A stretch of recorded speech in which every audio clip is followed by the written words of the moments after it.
राधे राधे, जय श्री कृष्णा। और कैसे हैं आप सब? मैं ठीक हूँ। आशा करती हूँ कि आप सब भी स्वस्थ, प्रसन्न और मस्त होंगे।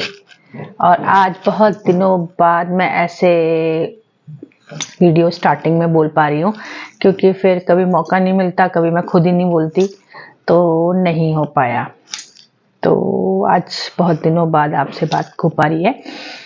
और मैंने कल एक वीडियो डाली थी पितृपक्ष के ऊपर, और ये सेकंड वीडियो है। कल मैंने पौराणिक कथा के अनुसार एक कथा डाली थी, और जैसे कि हम सभी जानते हैं आजकल पितृपक्ष चल रहे हैं, और कल मैंने एक कहानी सुनाई थी पौराणिक कथा के अनुसार पितृपक्ष के ऊपर। तो आज मैं एक दूसरी कथा सुनाऊंगी, एक लोक कथा है पितृपक्ष के ऊपर। तो आप प्लीज इस वीडियो को प्यार दीजिएगा। मैंने अपने तरीके से सुनाने की कोशिश करी है, तो आप, मुझे लगता है कि आपको पसंद आएगा। मेरा जो बोलने का है और जो मेरी कहानी सुनाने का तरीका है वो आपको पसंद आएगा। तो वीडियो को लाइक करिएगा, शेयर करिएगा, और सब्सक्राइब तो करें ही करें। पता नहीं मेरी वीडियो चलती तो है पर सब्सक्राइब नहीं करते लोग, और तो और व्यूज भी कम आते हैं। तो प्लीज आप मुझे सपोर्ट करिए और मेरी वीडियो में बने रहिएगा अंत तक। तो चलिए मैं कहानी की शुरुआत करती हूँ। और कहानी कुछ इस प्रकार से है कि दो भाई थे, जोगे और भोगे।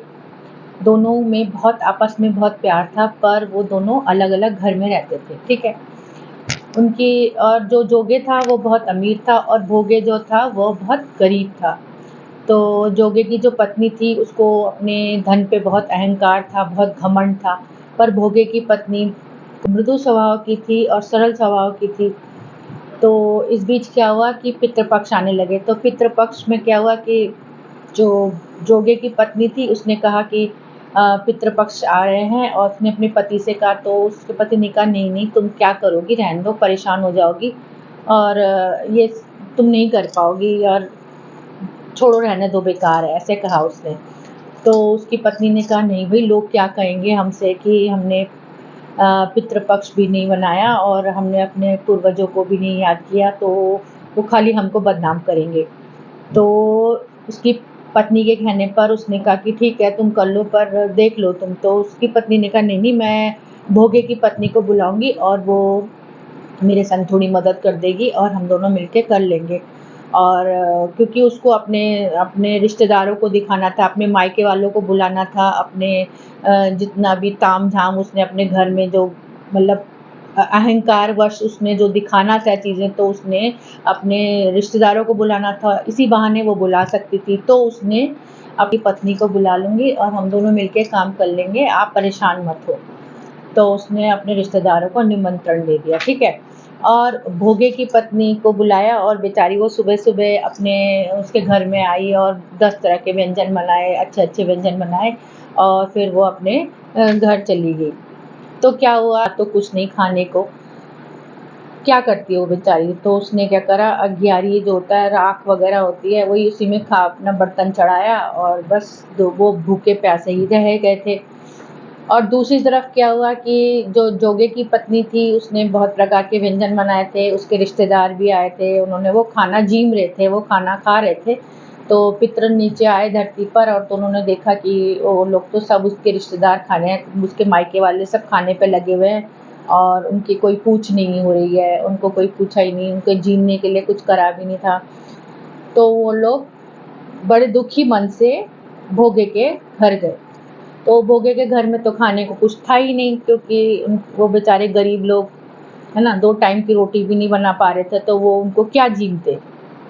तो फिर क्या हुआ कि उन्होंने देखा कि अघियारी में राख पड़ी है, तो थोड़ा सा उन्होंने राख चखी, और वो लोग पानी पी करके चले गए। और बेचारे दुखी तो थे ही कि बेचारा भोगे जो था वो बहुत अच्छा था, और जोगे ने तो जीने का कुछ सोचा भी नहीं था। पर भोगे गरीब था तो क्या खिलाता उनको, जो अपने पास ही खाने को नहीं था, तो अपने पितरों को क्या खिलाता। फिर बाद ही ना सारे पितर एक जगह इकट्ठा हुए, तो सब लोग अपनी आप बीती सुनाने लगे कि किसने उनके स्वागत में क्या क्या तैयारियां कर रखी थी, क्या क्या भोग बना रखे थे, और क्या क्या व्यंजन उन्होंने परोसे हुए थे। तो जोगे और भोगे के जो पितर थे ना, वो कुछ बता ही नहीं पाए, क्योंकि वहाँ कुछ था ही नहीं। जोगे के यहाँ से तो वो भूखे थे, निकल आए थे और भोगे के पास, बेचारे के पास कुछ था ही नहीं, है ना, अपने पितरों को भोग लगाने के लिए, तो इसलिए वो निराश थे।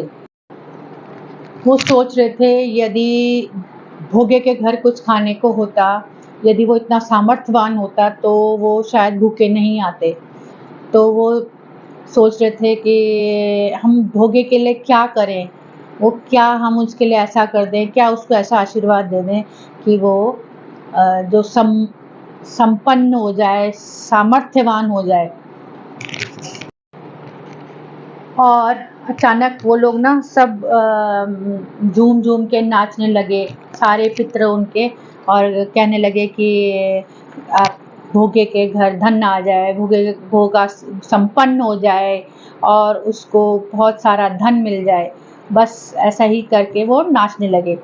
तो और सांझ हो गई थी ना, और भोगे के बच्चे खेलते खेलते घर आए और उनको भूख लग रही थी, तो उन्होंने माँ से कहा कि माँ खाने को दो। तो माँ तो बेचारी परेशान निराश सी थी, तो उन्होंने कहा कि उसने कहा अपने बच्चों से कि सामने ना औधी, आंगन में औधी उल्टी पड़ी है, तुम जाके देख लो, कुछ है खाने को तो खा लेना। तो बच्चे बेचारे गए वहाँ पे, तो उन्होंने देखा कि जो हौदी है उसमें जो था सोने के सिक्कों से भरी हुई थी। तो वो गए माँ के पास दौड़े दौड़े कि माँ यहाँ पे तो ऐसा है, देखो हौदी में कितने सारे सोने के सिक्के हैं। माँ को भी आश्चर्य हुआ, माँ गई वहाँ देखने के लिए, तो माँ को दिखे वहाँ पे तो सारे, उसने अपने हस्बैंड पति को भी बताया। तो फिर वो लोग सब इतने खुश हुए। और फिर क्या हुआ कि अगले साल फिर पितृपक्ष आने वाले थे। तो क्या हुआ कि उन्होंने फिर अगले साल जो था वो बहुत अच्छे से तैयारियां कर रखी थी अपने पितरों के स्वागत में।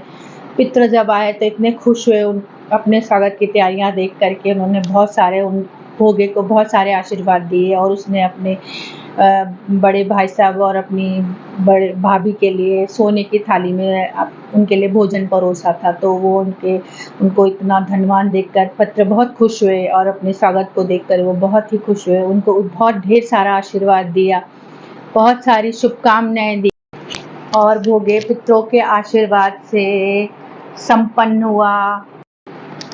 तो ये लोक कथा यहीं पे ख़त्म होती है। और ये कहानी आपको कैसे लगी? ऐसे तो मैंने सुनाई है, ये सब मैंने देखी है, तो आपको कैसी लगी मेरे द्वारा कही, आप ज़रूर बताइएगा। और वैसे तो मैं ज़्यादा अच्छा नहीं बोल पाती हूँ, पर कोशिश करती हूँ बोलने की।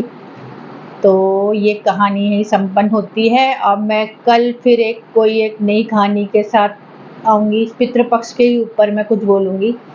तो आप सबका बहुत सारा धन्यवाद, ब्लॉग में बने रहे आप मेरे साथ अंत तक, आपका शुक्रिया, धन्यवाद। तो हमें ये पता चलता है कि हमारे जो तरक्की है उसमें हमारे पितरों का भी बहुत बड़ा आशीर्वाद होता है, और हमारे बड़े लोग बुज़ुर्गों का बहुत बहुत आशीर्वाद होता है। यदि उनका आशीर्वाद ना हो तो हम वो तरक्की की सीढ़ियाँ कैसे चढ़ेंगे?